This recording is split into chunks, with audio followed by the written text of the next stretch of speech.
भाइयों बहनों, हमारे बीच में श्री कृष्णनाथ पवार जी ट्रांसपोर्ट मंत्री हरियाणा बैठे हैं। पवार साहब, आपने 4 साल आपका विवाद बहुत सेंसिटिव है, इस वक्त की वैल्यू पर है। माननीय केजरीवाल ने खुद धोखा दिया है। सबसे पहले मैं आप दिवाली आने वाले जो पर्व की दिवाली है उसको शुभकामनाएं देता हूँ। जैसे आपने आपको बताया कि 4 साल में आपको यहाँ सरकार को माननीय मुख्यमंत्री को पूरा नंबर देंगे, मैं उनको 10 में से 10 नंबर दूँगा, क्योंकि अब तक मैं अपने अनुभव के आधार पर बता रहा हूँ। 91 से लगातार मैं विधानसभा चुनाव में रहा हूँ और लगातार विधानसभा में जा रहा हूँ। मैंने कई मुख्यमंत्री और शासनकाल बहुत नज़दीकी से देखा है, लेकिन पहले मुख्यमंत्री जवाहरलाल जी हैं जो एक ईमानदार व्यक्ति हैं, जो पूरे प्रदेश को समाज के विकास के दृष्टि से देखते हैं, विकास करते हैं। पवार साहब, ये बताइए जो आज एग्जीक्यूटिव चल रहा था कौन सी जगह पर आ रही है वार्ता के अंदर काम सफल ही हो पाए? इसके लिए यूनियन के जो पदाधिकारी हैं, परिवहन विभाग के कर्मचारी हैं, जिन्होंने शिकायत कर रखी है, हमने समय समय पर मीटिंगों में उनको यह बताया कि हमारा प्रदेश में एक दिन में 33 लाख लोगों को बस सुविधाओं को आवश्यकता है, लेकिन हम 10 से 11 लाख लोगों को दे पा रहे हैं।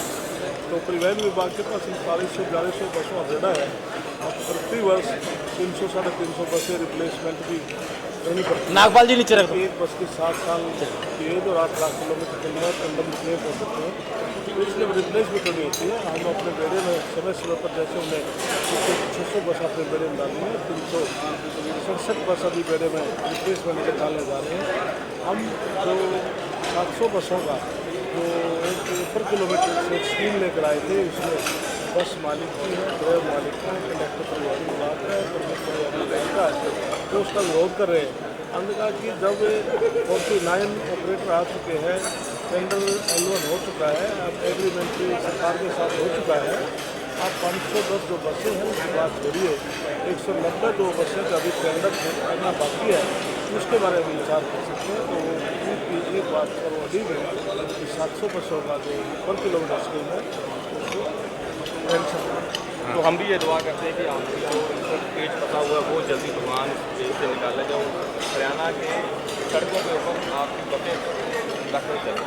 और ये हमारे बीच में श्री कृष्णनाथ पवार जी पानीपत के अपने हरियाणा से विधायक हैं। वह आज हमारे बीच में हरियाणा के भारतीय जनता पार्टी के बरगद के पेड़ जिन्होंने इतिहास रचा, भारतीय जनता पार्टी तुरंत बहुमत से आई थी, तो उस तक से श्री रामलाल शर्मा जी को जाता उससे पार्टी नहीं।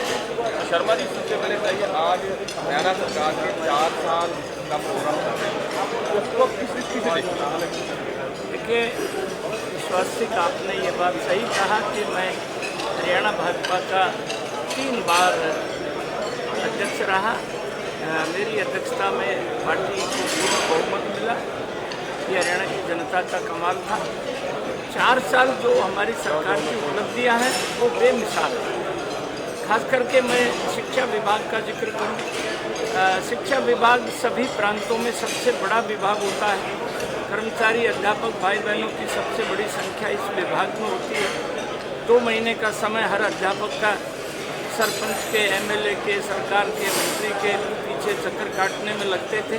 हमने एक स्थानांतरण नीति बनाई, हमने एक पारदर्शी स्थानांतरण पॉलिसी बनाई, हमने एक साइंटिफिक पॉलिसी बनाई जिसका अनुकरण आज 11 प्रांतों की सरकार हमारा अनुसरण कर रही है। और हमने गीता को पाठ्यक्रम में शामिल किया ताकि बच्चे के ऊपर एक नैतिक संस्कार पड़े। और हमने अभी छात्र संघ का जो चुनाव था, 22 साल के बाद हमारी सरकार ने छात्र संघ का चुनाव कराया, सफलता से कराया, निष्पक्ष चुनाव कराया, शांतिपूर्ण तरीके से कराया। शर्मा जी, जैसे हम सब जानते हैं, आपने अपने दूसरों का एक बहुत बड़ा हिस्सा संघ को दिया और केंद्र में भी आपके हाई लेवल के आर्थिक के हैं और भाजपा बहुत विरोध है। ये बताइए कि भारत में राम जन्मभूमि कहाँ पर पेज फंसा हुआ है? कोई पेज फंसा हुआ नहीं है। इस बार दिवाली पर आप देखेंगे राम जी अयोध्या में आएंगे और दिवाली सरयू नदी के किनारे एक अभूतपूर्व उत्सव वहाँ दिवाली को आपको देखने को मिलेगा। और संघ के ऊपर हमने कोई एहसान नहीं किया। मेरा ये सौभाग्य है कि मैं संघ का स्वयंसेवक रहा, संघ के प्रचारक के साथ भी रहे हो। हाँ, परंतु गुरु जी की उपस्थिति में हम 29 जून 1970 को रोहतक से प्रचारक निकले और ये हमारा सौभाग्य है कि हमने श्रीमान अटल बिहारी वाजपेयी के चरणों में बैठ के राजनीति सीखी और श्रीमान नरेंद्र मोदी के साथ बैठ कर के 4.5 साल हम पंचकूला में एक छत के नीचे रहे। ये हमारा सौभाग्य है। शर्मा जी, दिवाली के पक्ष में आप क्या कहना चाहते हैं? दिवाली के ऊपर इस बार की दिवाली अयोध्या की दिवाली भी बहुत ज़ोरदार होगी और हरियाणा में भी दिवाली के दीपक गरीब के घरों में जलेंगे। जो गरीब से गरीब बच्चे थे, जो मेरिट के ऊपर जिनको रोज़गार मिला है, उनके घर इस बार दिवाली पर, पहले वहाँ चूरमा बनता था, इस बार वहाँ हलवा बनेगा। बहुत बहुत बच्चा। ये थे हमारे बीच में शिक्षा मंत्री हरियाणा सरकार श्री रामविलास शर्मा जी। आज हमारे बीच में आज महिला लीडर भारतीय जनता पार्टी की और रिसेंटली ये इंडिपेंडेंट जेल के बने केंद्रीय पेट्रोलियम डिपार्टमेंट 4 साल और 3 साल हो गए, तो आप क्या कहना चाहते हैं? तो भारतीय जनता पार्टी की 4 साल से हरियाणा में और देश में सरकार है। तो 30 मई को जब भारत माता के लाल नरेंद्र मोदी जी ने देश की बागडोर संभाली थी, सबसे पहले उन्होंने कहा था कि मैं हरियाणा का प्रधानमंत्री नहीं हूँ, सेवक हूँ। और उन्होंने 15 अगस्त को झंडा लहराने से के उपलक्ष्य में एक बात कही थी कि 13 MP फ्रंट पूरे हिंदुस्तान के MPओं का सबसे पहले सरकारी स्कूलों में लगना चाहिए जहां टॉयलेट बनने चाहिए। तो ये देश के प्रधानमंत्री की पहली उपलब्धि थी कि आज हमने सारे जितने भी सरकारी स्कूल हैं, सरकारी स्कूल नहीं, हरियाणा के मुख्यमंत्री को बधाई भी देना चाहेंगे जिसमें सर्वेक्षण और ये हमारे सोच मुक्त हरियाणा को अवार्ड भी मिला है। और हिंदुस्तान में आज वर्ल्ड में भारत का भी लिया जाता है इसमें के स्वच्छता अभियान में। और सोच मुक्त भारत की तरफ जो हम बढ़ रहे हैं उसके ये दोनों श्रेय भारत के प्रधानमंत्री और हरियाणा के मुख्यमंत्री को जाता है। और आज हम इस उसमें खड़े हैं कि हम लोगों के बीच में अपने 4 साल का लेखा जोखा लेकर जाएंगे, बेटी बचाओ बेटी पढ़ाओ का, स्वच्छ मिशन का। और जो मेरे से पूछेंगे कि मैं देश के प्रधानमंत्री का, भारत के पेट्रोलियम मिनिस्टर का, हरियाणा प्रदेश के अध्यक्ष सुभाष बराला जी का और मनोहर लाल जी का धन्यवाद करना चाहती हूँ कि इन्होंने मुझे भारत सरकार में हमारा नाम भेजा, जिससे हमें भारत सरकार में natural gas authority limited GAIL में ट्रैक्टर बनाया गया है। उसमें 100 करोड़ का CSR फंड होता है। तो मैं चाहूँगी कि उसका ज़्यादा से ज़्यादा फंड हमारे हरियाणा प्रदेश में लगे और देश की जनता का उसको लाभ मिले। अब आप दिवाली के त्योहार के उपलक्ष्य में हरियाणा प्रदेश को अपने नेशनल इंटरनेशनल बच्चे खाली और क्या दिवाली हिंदुस्तान के लिए एक ऐसा पर्व है जो हर घर में खुशी लेकर आए। तो इसलिए चाहूँगी कि मैं गेल की इंडिपेंडेंट डायरेक्टर होने के नाते हर हिंदुस्तान के 125 करोड़ जनता के लिए यह संदेश लेना चाहूँगी कि हर घर में खुशी हो। वो खुशी पैसे की ना हो, वो खुशी किसी उसकी भी हो, आदमी का, महिला का, बेटी का, भाई का, बहन का, सबका स्वास्थ्य ठीक रहे। आज क्योंकि हमें स्वास्थ्य के प्रति बहुत ज़्यादा जानकारी चाहिए, सबका स्वास्थ्य ठीक रहे और सबको अच्छी खुशी मिले, अच्छी नींद आए, अच्छा भोजन मिले, अच्छा इन्वायरमेंट मिले। इन सब खुशियों के लिए हमारी दिवाली पर सबके लिए मेरी ये बधाई है। तो ये हमारे बीच में थे गेल इंडिया के इंडिपेंडेंट डायरेक्टर संतोष राजे, हमारे MLA मुख्य सचेतक हमारे बीच में हैं। मतलब आज 4 साल हो गए भारतीय जनता पार्टी की सरकार। आप 4 साल में कौन से काम मेन लाइन लाइन उसके बारे में देखिए, पिछले 4 साल के अंदर जो काम हुए शायद पिछले 40 साल के अंदर इतने काम ना हो। बेसिकली जो हमारा चुनाव 2014 के अंदर हमने लड़ा था वो भ्रष्टाचार मुक्त प्रशासन और ट्रांसपेरेंट प्रशासन, उसको लेकर के पिछले 4 साल के अंदर भ्रष्टाचार को ख़त्म करने के लिए बहुत सारी नई योजनाएं, जैसे इंटरव्यू के अंदर जो नौकरियों के अंदर इंटरव्यू को ख़त्म करना, और उसके अलावा ई रजिस्ट्री जो है, इसके अलावा जो लाइसेंस है, ऑनलाइन सारे जो लाइसेंस वगैरह बने हैं, उससे भ्रष्टाचार के अंदर बहुत कमी आई है। उसके अलावा जिस प्रकार से डिजिटलाइजेशन हुई है, जो कंप्यूटराइजेशन हुई है, उससे ट्रांसपेरेंसी आई है।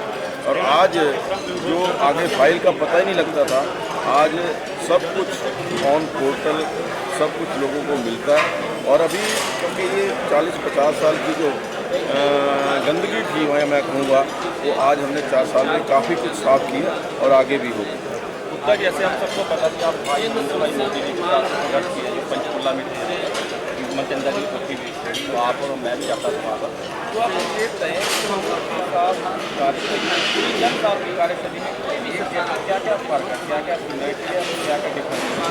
तो देखिए, एक सिमिलैरिटी जो सबसे बड़ी है, मोदी जी और मुख्यमंत्री दोनों के अंदर एक ट्रांसपेरेंट और एक पारदर्शिता कार्य के अंदर आए, और जो भी काम हो वो तत्परता के साथ और बड़ा सटीक काम हो, उसके ऊपर जो कहीं भी जो किसी भी प्रकार से जो घपला है या किसी भी प्रकार से उसके अंदर कोई हेरा-फेरी, कहने का मतलब slow and steady wins the race. Yes, no, हाँ, slow and steady wins the race. Moreover जो मोदी जी का कार्यकाल रहा है, उसके कार्यकाल को लेकर को तो मैं समझता हूँ कि अभी कोई विकल्प नहीं है। आने वाले समय के अंदर कम से कम 10 साल 15 साल के अंदर मोदी जी ने जिस प्रकार से देश का नाम पूरे विश्व के अंदर पहुंचाया, गरीबों के लिए जो योजनाएं लेकर के आए हैं, मैं समझता हूं कि आने वाले 10-15 साल मोदी जी इसी प्रकार से रहेंगे। और ये देश का सौभाग्य है कि हमें मोदी जी जैसा प्रधानमंत्री मिला। और आज आप दिवाली के उपलक्ष्य में अपने पंचकुला के पूरे देश में तो आप हमारे कहने में क्या? देखिए, मैं दीपावली के इस शुभ अवसर पर हमारे देश की जनता को, प्रदेश की जनता को हार्दिक शुभकामनाएं देना चाहता हूं और निवेदन करता हूं कि ये दीपावली, भाई दूज और जो त्यौहार हैं, उनको हम सब मिलजुल करके मनाएं। हम सब इससे देश के अंदर एकता रहे, हमारा भाईचारा कायम रहे, ये मैं सभी लोगों से अपील करना चाहूँगा। तो ये थे हमारे बीच में पंचकुला के विधायक मुख्य सचेतक हरियाणा सरकार श्री ज्ञानचंद गुप्ता जी। प्यारे भाइयों बहनों, आज हमारे बीच में श्री नायब सैनी जी हरियाणा सरकार कैबिनेट मिनिस्टर हैं।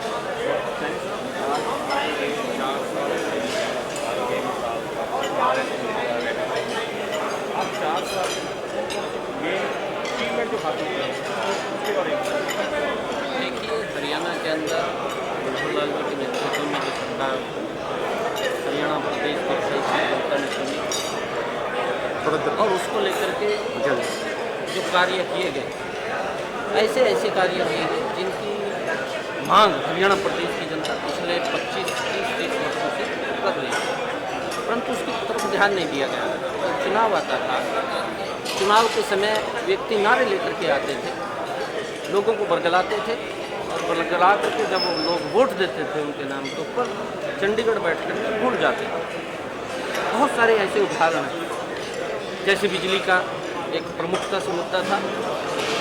बिजली के लिए वोट मांगे जाते थे कि हम 24 घंटे लाइट देंगे, परंतु जब वोट ले लिया, वोट लेकर के चंडीगढ़ आ गए तो उसको भूल जाते थे। वही 6 घंटे बिजली देते थे, उसमें से 4 घंटे आती थी। बिजली का बिल भारी भरकम आता था, बड़ा बढ़ करके आता था, परंतु हमने भी कहा था कि हम 24 घंटे लाइट देंगे, और हमने आकर के उस सिस्टम को ठीक किया। मनोहर लाल जी ने हमारा गाँव जगमग गाँव योजना के तहत एक योजना बना करके कहीं ट्रांसफार्मर लगाने की जरूरत थी, ट्रांसफार्मर लगाया, कहीं पोल लगाने की जरूरत थी, पोल लगाया, कहीं तार बदलने की जरूरत थी, तार बदला, सिस्टम को ठीक किया, और सिस्टम को धीरे धीरे ठीक करके हम 24 घंटे बिजली देने का काम कर रहे हैं। आज हरियाणा प्रदेश के अंदर 250 गाँव के अंदर हम 24 घंटे बिजली पहुँचाने का काम कर रहे हैं।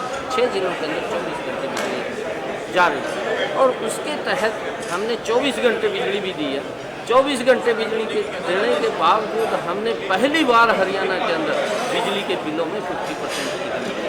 इसका बहुत बड़ा लाभ हरियाणा प्रदेश की जनता को मिला है। चाहे कॉलेजों की बात है, शिक्षा को लेकर के बात है, हमारी बेटियों को जो 70-70 किलोमीटर 100-100 किलोमीटर दूर पढ़ने के लिए घर से जाती थी, वो पढ़ भी नहीं पाती थी। उनको मनोहर लाल जी ने आकर ये बात रही कि हमारी कोई भी बेटी वो 20 किलोमीटर से ज़्यादा पढ़ने के लिए नहीं जाएगी। एक रोड मैप तैयार करके हर 20 किलोमीटर के ऊपर एक कॉलेज उसका शिलान्यास किया और काफ़ी कॉलेजेस तो क्लासेस शुरू हो गई हैं धीरे धीरे करके, और कॉलेजों में भी क्लासेस शुरू हो जाएंगी, कुछ अगले साल हो जाएंगे, और हमारी बेटियों को दूर पढ़ने के लिए नहीं जाना है। सैनी साहब जैसे हमें बताएं कि आप ग्रास रूट से कितने होने कार्यकर्ता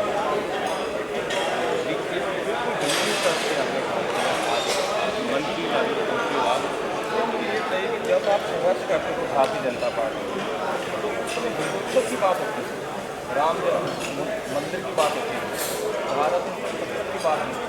आपने भी यही मुद्दे लेकर पूरी जिंदगी का संघर्ष किया। जब ये मोदी साहब के 4 साल की गवर्नमेंट में ये चीज़ें पूरे नहीं हो सकी तो आप इस कमीशन में अपने आप को किस तरह महसूस करते हैं? नहीं, ऐसा नहीं है कि मुद्दा कोई पूरा नहीं हुआ, क्योंकि माननीय सर्वोच्च न्यायालय के अधीन ये मामला चल रहा है। और हमारी तो आज की यही बात है कि भगवान श्री राम का मंदिर जो उनकी जन्मभूमि है वहाँ पर वो मंदिर बने और मंदिर बनेगा। और क्योंकि माननीय सर्वोच्च न्यायालय लाइन ऑर्डर की जो सारी की सारी जो व्यवस्थाएँ हैं और माननीय सर्वोच्च न्यायालय के जो आदेश है उनका भी पालन करना होता है। और हमारी सरकार क्योंकि कानून व्यवस्था के अंदर पूरा उसका ध्यान रखती है, जो भी आदेश न्यायालय की तरफ से आते हैं उनका पालन करती है। जो ही आदेश न्यायालय की तरफ से आएंगे फिर उसको काम करेंगे। धारा 70 पर क्या वहाँ पर पेश हुआ, जबकि अरुण जेटली का वीडियो भी आया था एक बार कि धारा 70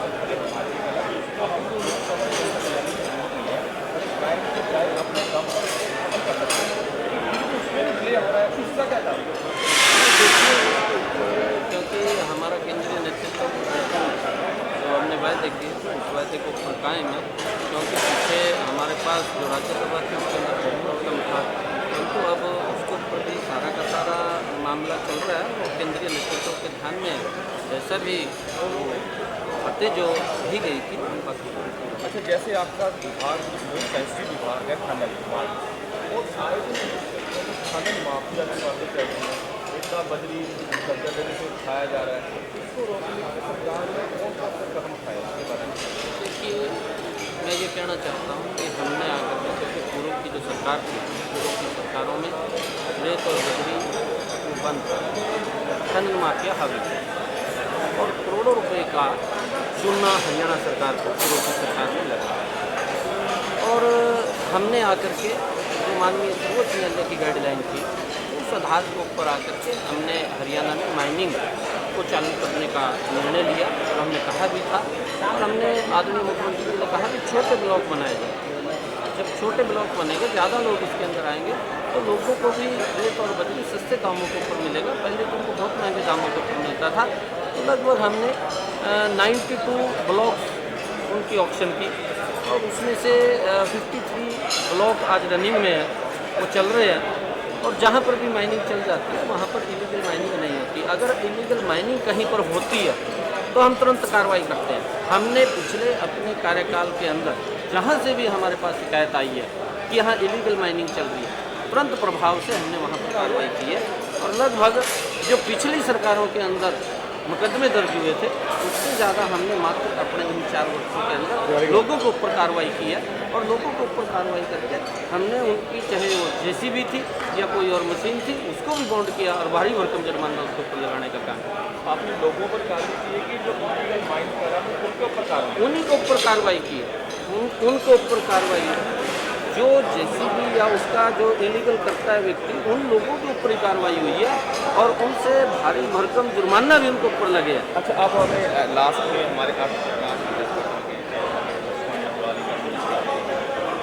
मैं पूरे हरियाणा प्रदेशवासियों को देशवासियों को दीपावली महापर्व की बहुत बहुत शुभकामनाएं देता हूँ। ये महापर्व हमारे जीवन में खुशियाँ लेकर के आए और दीपक की तरह हमारा जीवन चमके, मैं ऐसी कामना करता हूँ। प्यारे भाइयों बहनों, ये हमारे बीच में विधायक सैनी शपथ से MLA हैं, लेबर माइन मिनिस्टर जैना सिन्हा, कैमरा मैन अर्थ प्रकाश वेब टीवी।